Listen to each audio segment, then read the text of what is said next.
যে একটা সময়সীমা তারা যেটা মনে করে কমফোর্টেবল সেটাই তারা কমিট করুক যে আমরা এটা যেটা 2007-এ ফখরুদ্দিন আহমেদ প্রথম দিনেই জাতির উদ্দেশ্যে ভাষণ দিয়ে বলেছিলেন যে আমার 2 বছর লাগবে। এই জিনিসটা প্রয়োজন এই মুহূর্তে। এটা হচ্ছে গিয়ে সময়সীমার ব্যাপারে।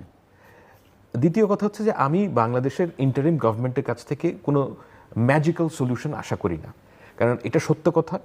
আওয়ামী লীগ বাংলাদেশের যেই মেস ক্রিয়েট করেছে, এই মেস আগামী 10 বছরে যদি আমরা রিভার্ট করতে পারি, I would consider ourselves to be very lucky.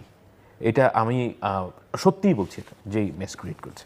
এখন সরকার চালানোর জন্য এই যে অদল বদল করা, it is not nearly good enough.